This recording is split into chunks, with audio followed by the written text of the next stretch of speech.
When the weather outside is frightful and inside it's so crowded. So I've been known as a X100 hater because I kinda love to have an interchangeable mirrorless camera with me all the time to be able to change the lenses, the focal length, whatever I'm using. But until recently, I could say that I kinda hate the X100 series. Hey, what is good everyone, Chris here, welcome back to the channel, and today we're talking about a camera that has only 16 megapixels and a little bit under 50 autofocus points. It has an hybrid autofocus system based on contrast detect as well as phase detect. It does have face detection, and it also has a rangefinder style, which is my favorite style of a camera. I do love a good DSLR style, but I think the rangefinder is better because of this. I mean, look at this. Look, it's big. So I can't do much about that, but if I can do something about the camera that I'm using, then I'm gonna choose a rangefinder style. And this is the X100T.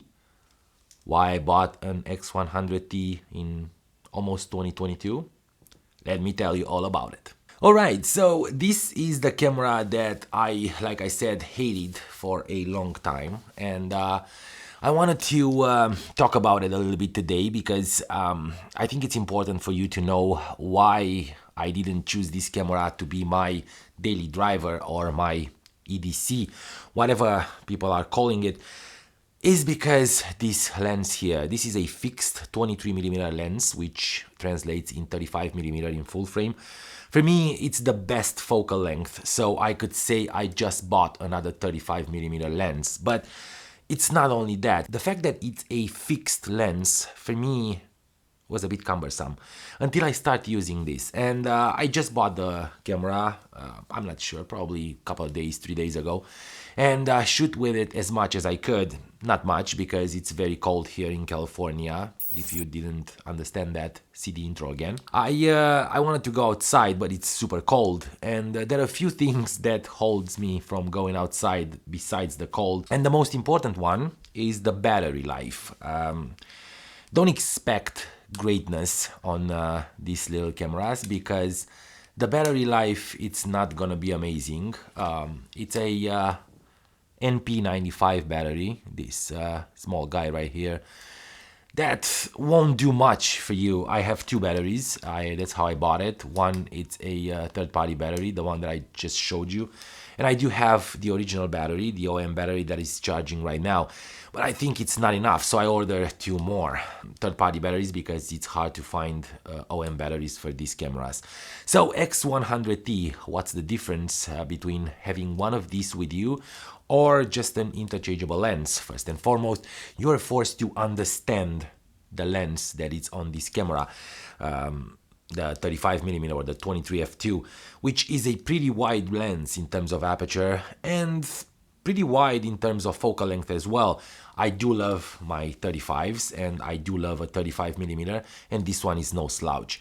I heard all kinds of bad things about this 23 f2. Actually, this is the first generation, I believe, of the 23 f2 they put on this X100 series, and everybody says that it's a bit soft, that in close range to a subject it's even softer. They said that you have to stop down to f6, f8 to be able to get sharp images. Well, whatever I shot with this one lately, it was sharp. I'm not sure if it's just my copy, which it's not something unusual for me. I either get lemons or amazing, and this one seems to be amazing. I am pretty pleased with the sharpness, and no, I'm not kidding right now. Obviously, there is a little bit of a softness, but for what I'm using this camera for what I supposed to use it for, I think that sharpness is more than enough. And being a Fujifilm camera that offers a lot of options in terms of tweaking the image, especially the JPEG image, because that's what you're talking about when you're talking about these cameras. You can basically bump the sharpness in the settings and have a little bit more sharpness in your JPEGs.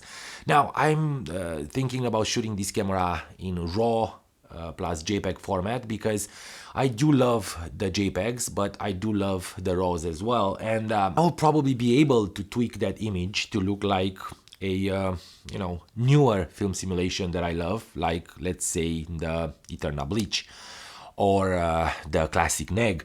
That's why I'm shooting RAW, but this camera provides amazing JPEG images. But if you look at my videos in the past, there is one that everyone loved, and that is the XS10 video that I bought and rebought, and it's actually true, and I'm thinking about buying another one, because the Xtrans 2 sensor is probably the best Xtrans sensor in terms of colors and the rendition, and it's a very capable sensor in low light. I will definitely shoot this camera ISO 3200, 6400, and not even flinch, because I do love the grain that comes out of this sensor. It's very tight, it's very cinematic or film look grain, and that doesn't bother me at all. What bothers me though, again, it's the battery life, which is pretty low. I will probably get around 120, 150 shots. Now these batteries are old, and consequently the juice inside, it's not the same like they were when they were new. I would see how this works with the new ones, the Wasabi that I ordered, but I don't put much hope in that. Now this camera packs all the features that I love about Fujifilm cameras. They have knobs and dials, and the knobs are the shutter speed as well as the exposure compensation. We have two FN buttons right here that can be used, basically double action.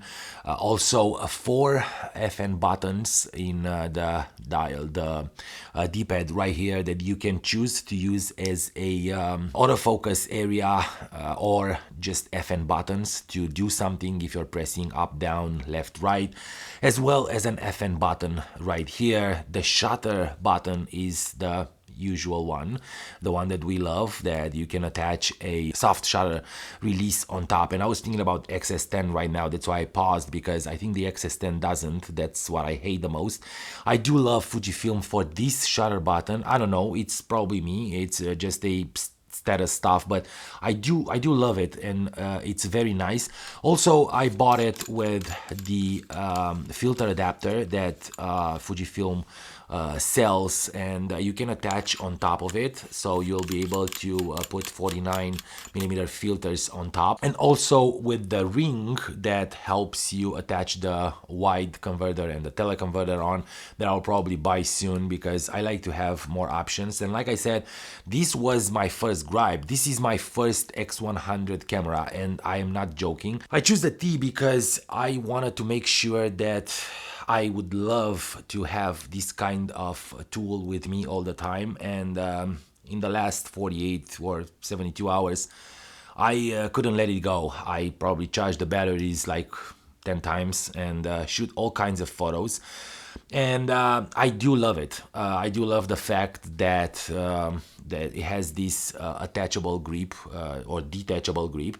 I'm not sure if it's even original, but I don't think so. It's nice, it's beautiful, the condition is great, and I only paid $500 on this camera. And this is another point for you guys. If you want to try the X100 series, go ahead for a older one like the F or the T or the S, or even the original one, which somebody told me that feels exactly like a film camera, but with a screen and an EVF. If you want to check this and try and see if it's for you, this is a good option for $500. I got two batteries, all the accessories, plus this grip, and a camera that for me looks in pretty amazing condition. Do I have any kind of gripes? I do. One of them is that the continuous autofocus is pretty much unusable.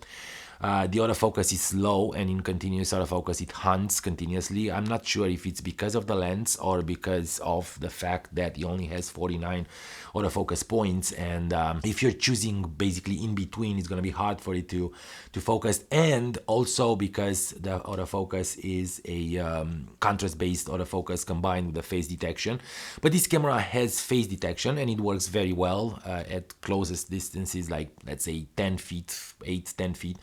And I tested on my kid and my wife, and it actually looks very well. It doesn't have eye detection, but I don't need that. This will be probably my EDC, my new EDC, and I will do a video of the EDC that I'm using this year in 2021 at the end of the year, and we're probably gonna do one for 2022 when things are changing, but they definitely change from the last one. Amazing to carry around all day, just plop it in your pocket or put one of these straps on. Also, the screen on the back is around 1 million dots, so well suited for all kinds of shooting in my opinion.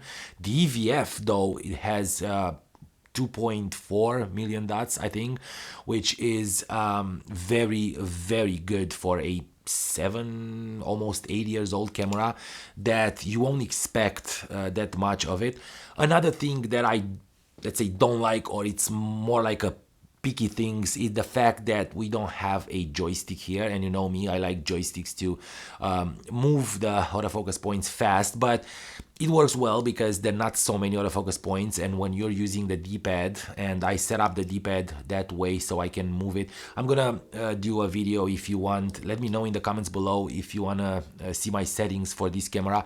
They're custom settings, I didn't copy anyone. There might look like others, but they're actually mine, and I tweaked the camera so it works well, and as you can tell, it works very well. And what I love the most, and I didn't mention that because I didn't know, or I didn't remember, I probably knew but I didn't remember, this camera is the most silent camera I've ever used, because as far as I know, the shutter inside is a leaf shutter, which means it's only in the lens, so it won't make any kind of sounds. Now, I took all the sounds off because I don't like beeping and fake sounds for the shutter and stuff like that, and I will give you a hint of how this camera sounds.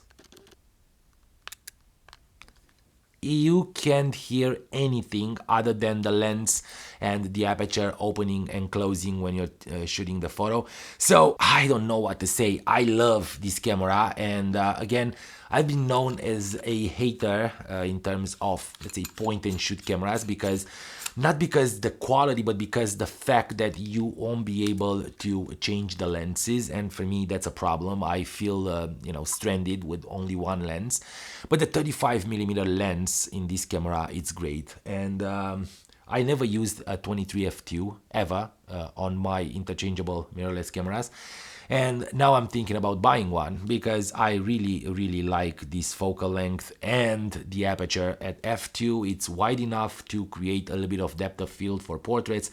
It's wide enough to give you a, let's say, 3200 to 6400 ISO in pretty dim conditions, pretty dim light, and that is great. You know what? This is a Fujifilm camera, something that I love, something that I will always cherish, and that's me and Fujifilm. We have a love relationship. Though I sold and bought a lot of cameras, I'm just trying to find what's good for me, and if I'm shooting anything else than Fujifilm, is because that's what I need for some parts of my business and my craft.